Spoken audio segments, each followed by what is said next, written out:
Hello friends, today we are discussing about Indian air force यानी भारतीय वायुसेना। भारतीय वायुसेना जिसका आदर्श वाक्य है नभः स्पर्शम दीप्तम, यानी गर्व के साथ आकाश को स्पर्श करें। इंडियन एयरफोर्स का जो गठन है वो 8 अक्टूबर 1932 को किया गया था और इसे तब रॉयल इंडियन एयरफोर्स के नाम से जाना जाता था। Royal Indian air force. इसके जो पहले कमांडर इन चीफ थे, जो भारतीय वायुसेना प्रमुख है, उन्हें आज़ादी से पहले कमांडर इन चीफ कहा जाता था। और जो फर्स्ट थे वे थे air marshal sir Thomas V Alfords.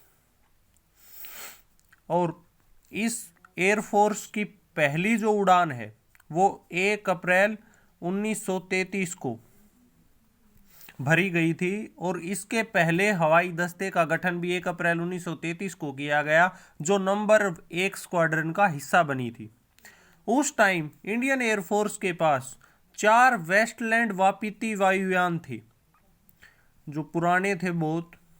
और उस टाइम इसके पहले दस्ते में 6 ऑफिसर और 19 एयरमैन यानी वायु सैनिक थे।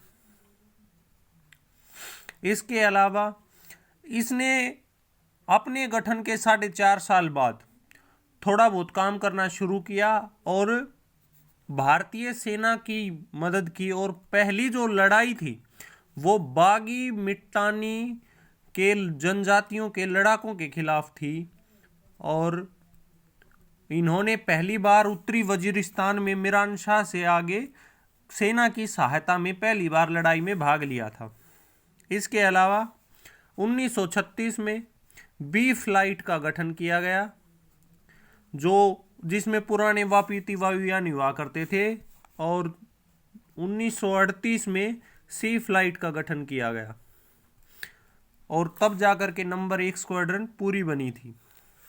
जब सेकेंड वर्ल्ड वॉर शुरू हुई, सेकेंड वर्ल्ड वॉर के टाइम शुरू होने के टाइम पे भारतीय वायुसेना में 16 ऑफिसर और 662 एयरमैन हुआ करते थे। 1939 में एक कमेटी बनाई गई जिसका नाम था चैटफील्ड समिति। चैटफील्ड समिति ने भारत की ज़रूरतों को महसूस किया और उसने सुझाव दिया था कि एयरफोर्स को बढ़ाया जाए। इसने एक सुझाव दिया था कि हवाई जहाज जो एयरफोर्स है उसे बंदरगाहों की सुरक्षा के लिए भी बनाया जाए। इसी के तहत 5 हवाई दस्ते पहले बनाए गए, जो मद्रास, बम्बई जिसे हम कहते थे, कोलकाता, कराची और कोचीन। और इसके अलावा 6ठा हवाई दस्ता भी बनाया गया था विशाखापट्टनम में। ये एयरफोर्स के उस टाइम के 6 हवाई दस्ते बनाए गए। 1944 आते आते इंडियन एयरफोर्स में 9 स्क्वाड्रन बन चुकी थी। और मार्च 1945 में सेकेंड वर्ल्ड वॉर में अपने बेहतरीन योगदान के लिए इंडियन एयरफोर्स को रॉयल की उपाधि दी गई थी। और जब अगस्त 1945 आया, यानी सेकेंड वर्ल्ड वॉर जब खत्म हो गई, तब इंडियन एयरफोर्स में 28,500 जवान थे, जिसमें 1600 ऑफिसर्स भी थे। और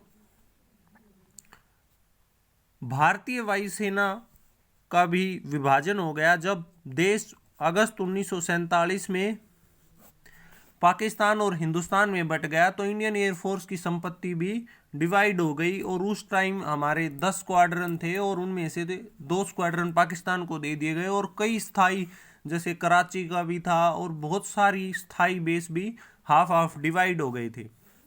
थैंक यू।